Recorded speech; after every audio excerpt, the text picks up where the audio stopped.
El tema a desarrollar es el clima cultural de la época, dentro del capítulo 1 denominado Cultura y Educación en la Colonia, del texto ¿Qué pasó en la educación argentina desde la conquista hasta el menemismo?, de la autora Adriana Puigros. Dicho tema hace referencia al contexto desde una mirada histórica en el que se encontraban los habitantes nativos del cono suramericano, así como también se hace referencia a las culturas prehispánicas, incas y aztecas, y en cuanto a la educación al momento de producirse la conquista y colonización por los europeos españoles, en el momento de producirse el sincretismo entre ambas culturas.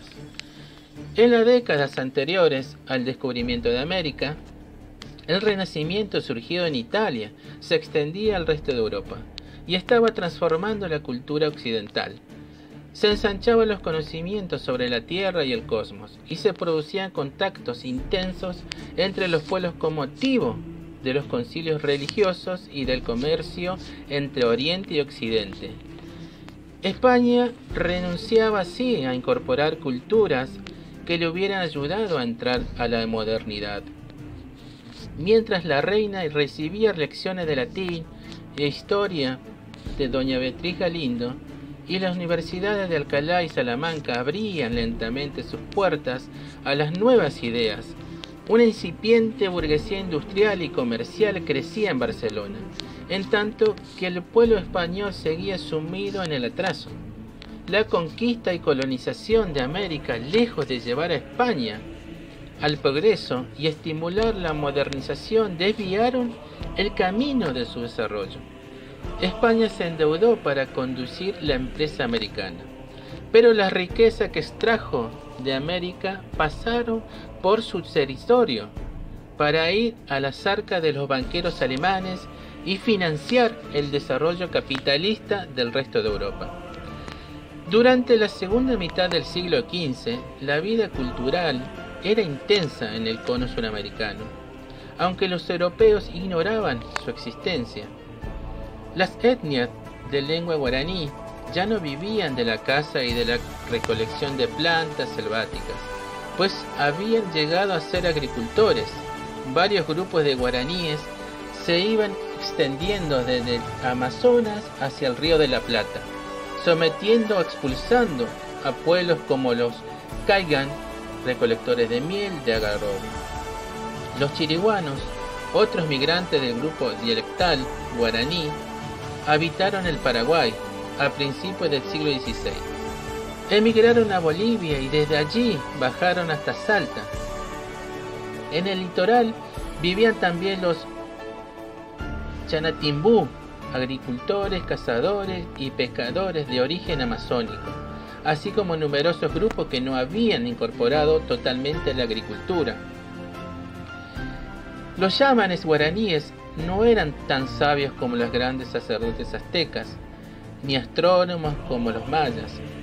Ese pueblo mesoamericano, misteriosamente desaparecido años atrás, tampoco sabían construir diques y acueductos, ni grandes ciudades como los incas y los europeos, pero poseían un conjunto de saberes importantes.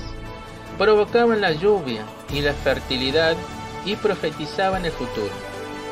Cuidaban la tradición y el poder gerontocrático, bajo la protección de Tupá.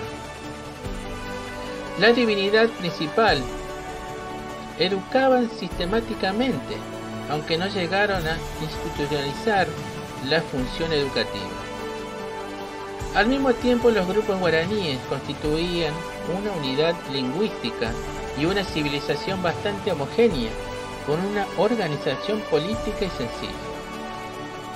Igual que la población del litoral, los habitantes del noroeste argentino eran producto de un profundo mestizaje cultural. 2 décadas antes de la conquista, los cientos de miles de indígenas, en su mayoría de origen diaguita, que habitaban el noroeste argentino, fueron sometidos por el imperio incaico alrededor del 1480. Los incas llegaron al noroeste argentino y produjeron grandes transformaciones. Cambiaron el lugar de residencia de los pueblos enteros para garantizar su sometimiento desorganizado profundamente su cultura. Establecieron una nueva disciplina de trabajo para los agricultores ceramistas de la zona. Introdujeron pautas de planeamiento económico y avances tecnológicos. Todo ello implicó un enorme proceso educativo que articuló el mosaico de viejas culturas, dañadas por la acción destructiva de los conquistadores con la cultura invasora. Existían en la región muchos dialectos, cuyo origen no está aún claro. Los incas, los conquistadores y los misioneros usaron el quechua como lengua franca y la impusieron a los pueblos conquistados. Los jóvenes aprendían el quechua, que se difundió como lengua común y pública, conectando a los sectores antes dispersos. Se trataba de una lengua que servía para las actividades que realizaban los hombres, por lo cual no era habitual que los hablaran las mujeres. Los incas usaron en gran escala la fuerza de trabajo de los pueblos conquistados para construir caminos que vinculaban a los poblados con el corazón del imperio. Introdujeron nuevas formas de transporte, ensancharon las poblaciones, introduciendo nuevos criterios urbanísticos y llevaron a la zona alfarería importada, que influyó comercial y artísticamente sobre la local. Los conquistados siguieron transmitiendo a sus hijos pedazos de tradiciones resistentes mediante los relatos, las costumbres y las creencias.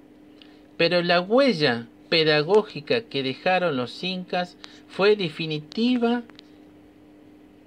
Al finalizar el siglo XV, en las sierras centrales del territorio argentino, vivían horticultores, tenían una alfarería menos desarrollada que la del noroeste y presentaban una transición entre las culturas de aquella zona y las más atrasadas del sur. Los tehuelches patagónicos, los tobas, los matacos chaqueños y los numerosos grupos dispersos en casi todo el territorio cono-sureño evolucionaban al correr de su propia actividad educativa y de invención y de los aportes e imposiciones de otros pueblos. Pocos antes de la llegada de los españoles, la historia educacional corría por canales propios en América. En el norte, el emperador azteca Montezuma realizaba una forma que instauraba un sistema de escuelas muy vinculado a la reproducción de las divisiones sociales dentro de México. La educación no era concebida como una acción masiva que permitiera penetrar mejor en los pueblos conquistados. Las preocupaciones de los aztecas por institucionalizar la educación, lo mismo que las de los incas, se referían a las clases dirigentes. El pueblo aprendía mediante el trabajo, los rituales y las costumbres que les transmitían sus mayores. Los incas eran casas de enseñanzas dedicadas respectivamente a la educación masculina y femenina de los nobles. El aylú era una unidad política y social básica que también transmitía la cultura. Tanto los incas como los aztecas habían comenzado a concebir la educación como una práctica distinta de la política y la religión, aunque muy orientada por ellas. Es así como encontramos rasgos de instituciones decididamente educativas y de sistematización de la enseñanza. No se perfila la figura del educador diferenciada del sacerdote, pero los contenidos que se programan trascienden la formación religiosa para internarse en la política, el arte de la guerra, la ciencia y la tecnología.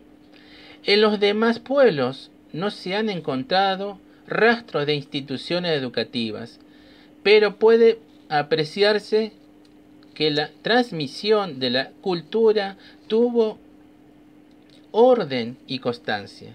Los rituales fueron un medio para enseñar formas de relación entre la gente. Los mitos permitieron condensar, guardar y transmitir la cultura. Los educadores eran siempre los ancianos y se preparaba a los jóvenes para servir a la comunidad.